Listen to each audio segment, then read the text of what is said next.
सिरसा जिला हरियाणा प्रदेश का एक बहुत ही ऐतिहासिक और सामाजिक दृष्टि से भी बहुत समृद्ध जिला है। हरियाणा प्रदेश की राजनीति के अंदर भी सिरसा ने एक बहुत महत्वपूर्ण भूमिका हमेशा निभाई है और यहाँ का सर्व समाज का आपस का भाईचारा अपने आप में एक आदर्श मिसाल के तौर पर सदा रहा है। वहीं पिछले कुछ समय से हमने एक संकल्प लेकर के हरियाणा प्रदेश में कि प्रत्येक जिले में जाकर के हम भाईचारा स्नेह मिलन का कार्यक्रम का आयोजन कर रहे हैं। सर्व समाज के साथियों को साथ में लेकर के कि जो पिछले दिनों राजनीतिक षड्यंत्रों के कारण से हरियाणा प्रदेश के 36 बिरादरी के भाईचारे में दरारें आई थी, उनके अंदर खाई पैदा करने का पाप हुआ था, वो उसकी पुनरावृत्ति ना हो, हरियाणा फिर से किसी राजनीतिक षड्यंत्र का शिकार ना हो, किसी राजनीतिक चक्रव्यूह में फंस करके हरियाणा प्रदेश के लोगों के मकान, दुकान, प्रतिष्ठान पर उनको जलाने का पाप ना हो।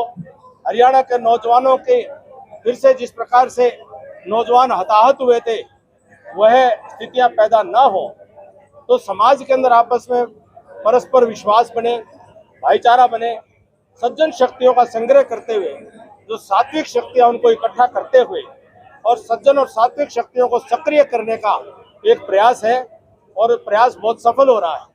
और सिरसा में जिस प्रकार का उत्साह देखने को मिला है वास्तव में बहुत ही सराहनीय है।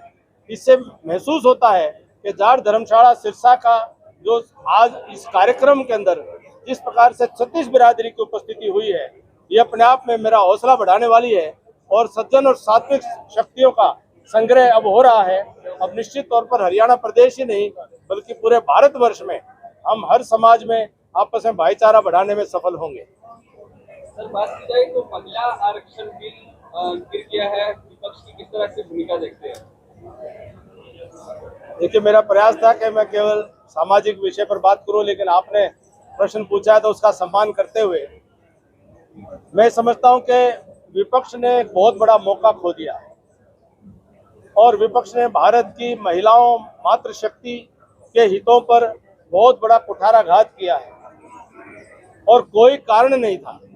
2023 में जब समूचा विपक्ष इस महिला आरक्षण के बिल को पास कराने में साथ में था और जब मोदी जी उसी बिल में केवल इतना सुधार ला करके आए थे कि 2034 के बाद महिलाओं का आरक्षण क्यों अभी वर्तमान में तुरंत अगले चुनाव में क्यों ना मिले, उसको पहले देने के लिए तो विपक्ष को आपत्ति है, लेकिन 2034 के बाद वो मिल जाए उस पर आपत्ति नहीं है।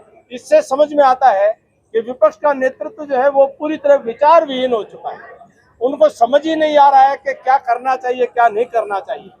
वो एक बार संसद में पास करवा चुके हैं और दूसरी बार और जल्दी देने के कानून के वो विरोध में खड़े होते हैं। तो इससे ध्यान में आता है कि जनता के सरोकारों से विपक्ष का कोई लेना देना नहीं, वो अपने परिवारों के बचाव रखाव में ही वो व्यस्त चल रहे हैं। सर, पंजाब की और दिल्ली आम आदमी पार्टी की राजनीति में नया भूचाल आया है, कुछ राज्यसभा सांसदों ने इस्तीफा दे दिया, किस तरह देखते हैं आप? देखिए, आम आदमी पार्टी अपने कुकर्मों के बोझ के तले दबती जा रही है। हिंदुस्तान की जनता को बहुत लोक लुभावने सपने दिखा करके और झूठी झूठी बातें करके आम आदमी का रूप धारण करके उन्होंने वोट लिए, दिल्ली में ताकत ली, पंजाब में सरकार बनाई, लेकिन जो उनका रूप सामने आया वो खास आदमी से भी ज्यादा खास का रूप आया।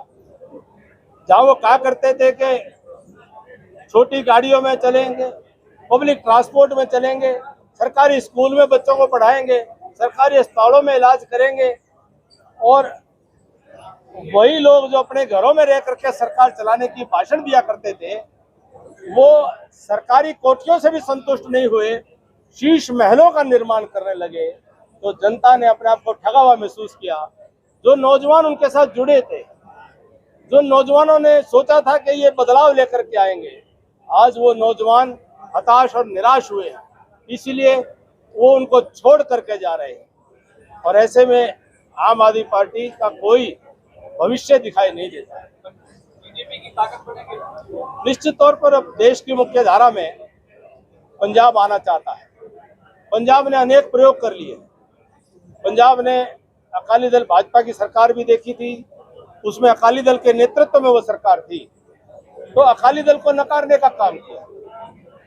फिर कांग्रेस की सरकार रही तो वो भी पंजाब के लोगों के अरमान पूरे नहीं कर पाई। फिर आम आदमी पार्टी का प्रयोग हुआ जिसमें अतिवादी ज्यादा सक्रिय दिखाई दिए।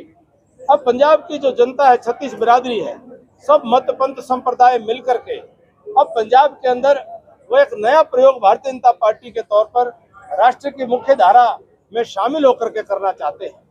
तो निश्चित तौर पर पंजाब से अब ये हवा स्पष्ट दिखाई दे रही है, आ रही है कि पंजाब में अगली सरकार भाजपा की बनने वाली है। 5 राज्यों में जो चुनाव हो रहे हैं, किस तरह की उम्मीद लग रही है आपको? तो 4 तारीख को परिणाम आ जाएगा, सब तरफ भगवा ही भगवा दिखाई देगा। हरियाणा में निकाय चुनाव ऐसे किस तरह की तैयारी चल रही है? वो तो सबको परिणाम मालूम है, वो तो एक तरफा भाजपा की जीत हो रही है। सार्क की बात की जाए तो दुष्यंत चौटाला प्लस फर्जी सार्क पुलिस हो रही है, किस तरह देखते हैं? छोड़ो उनकी बातों को, वो विवादों में आकर के अपनी चर्चा में रहना चाहते हैं, छोड़ो उन बातों को।